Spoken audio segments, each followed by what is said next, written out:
sebetulnya ketenangan itu adalah dia bicara bagaimana hati dan pikiran saya agar tenang. Tenangnya hati dan pikiran bukan dengan tenangnya jasad, maka yang perlu ditata adalah pikiran dan hati. Bukan berarti ketenangan hati itu adalah karena banyaknya duit, bukan. Itu orang kaya juga gelisah kok kadang-kadang. Bukan ketenangan batin itu karena suaminya ganteng, tidak, atau istrinya cantik, bukan.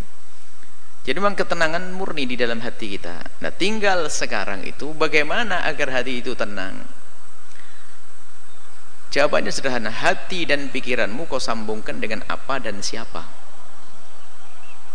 Kalau hati dan pikiranmu engkau sambungkan dengan sesuatu yang bikin gelisah, ya gelisah. Coba, kalau hati dan pikiranmu, orang boleh mencari dunia, tapi tidak boleh menggantungkan hatinya dengan dunia tersebut.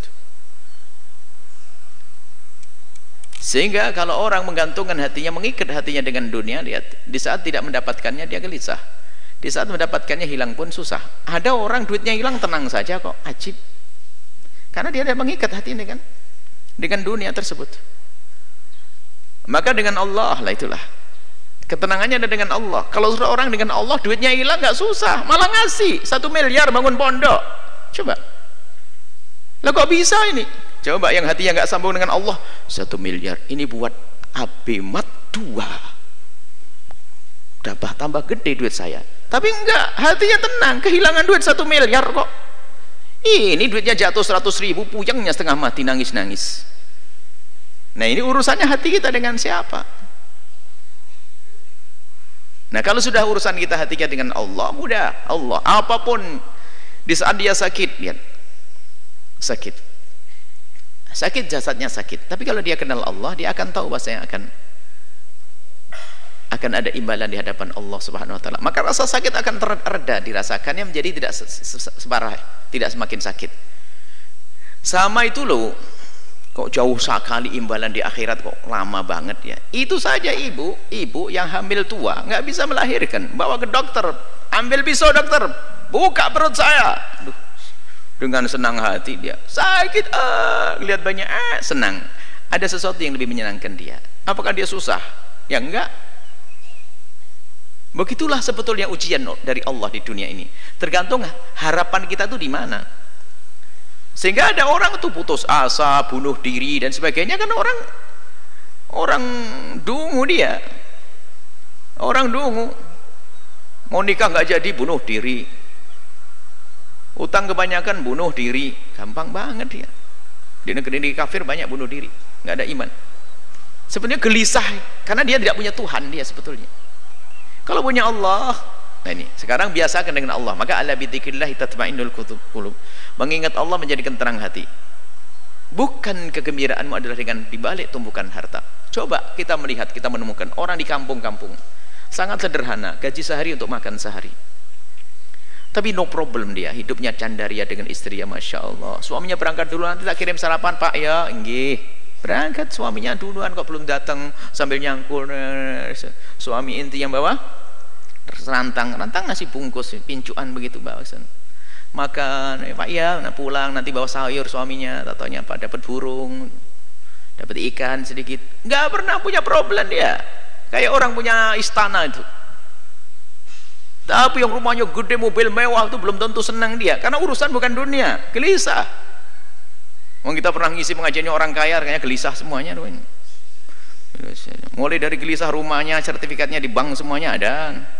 Mulai gelisah kebanyakan duit, gelisah kebanyakan duit.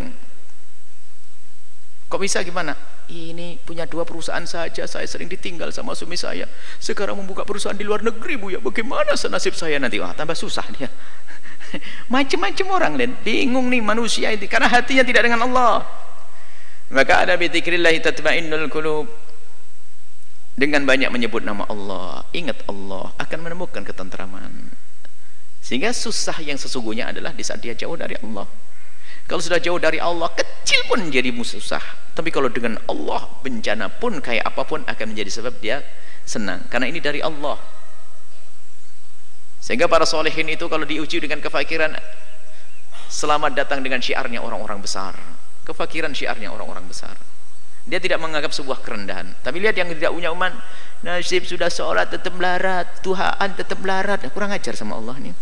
Gimana bisa bahagia dengan Allah saja curiga begitu? Jangan Allah sudah nggak benar. Baik ya, kuncinya adalah bagaimana hati kita. Kita biasakan dengan Allah, dengan Allah.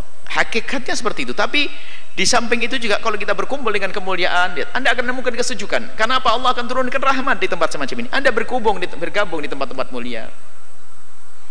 Biarpun secara zahir tidak langsung hiburan itu disajikan. Misalnya kalau orang ahli maksiat kan hiburannya adalah hadir berdisko dan sebagainya, ketawa-ketawa. Ketawa sesaat, itu susahnya panjang. Senang kelihatannya, tapi tidak tahu bahasa dia akan menemukan kesusahan yang panjang. Tapi kalau kita menghadiri tempat mulia semacam ini, dijanjikan oleh Allah ada rahmat diturunkan, Anda semakin sejuk. Anda berkumpul dengan orang senang, orang baik, lihat, ada kesejukan. Lihat. Jujur, kita dengan orang soleh saja, kita lupa kok dengan segala permasalahan. Kalau Anda duduk dengan orang yang sangat Anda cintai dari ulama-ulama orang soleh, Anda duduk saat hilang kalau utang lupa, ini lupa, sakit lupa. Itu hanya dengan orang soleh. Bagaimana Anda merasa dekat dengan Allah Subhanahu wa ta'ala? Bagaimana kita dekat dengan Nabi Muhammad SAW? Itu saja. Kembalikan hati kita dengan Allah. Biasakan berzikir, merenungi ya, merenungi tentang nasib kita nanti di akhirat. Bagaimana urusan dunia, rendahnya dunia. Kalaupun mencari dunia hendaknya untuk Allah. Sudah menjadi orang kaya boleh, bukan dilarang, tapi bukan hanya untuk menyuburkan kesombongan kita, untuk membesar kerakusan kita. Kalau kita hanya mencari dunia hanya untuk dunia tersiksa, seperti diingatkan oleh Nabi, kalau ada orang hatinya itu rakus, dikasih lembah emas 1 minta 2, dikasih 2 minta 3, kasih ini. Dan unik, orang itu punya pabrik 6, itu pabriknya triliunan semuanya tuh. Itu kebakaran hancur 3, itu masih nangis nyungsep masuk rumah sakit. Bodoh banget dia, masih ada 3. 3-nya saja masih kaya raya dia. 3 perusahaannya masih berjalan, 3-nya runtuh, itu nyungsep dia masuk rumah sakit. Ya, kasihan benar tuh manusia. Semoga Allah menjaga hati kita, hati dengan Allah. Maka di saat Anda kaya yang sesungguhnya, Anda bisa menjadi fakir, Anda kaya dengan Allah. Indah. Allahu a'lam bishawab.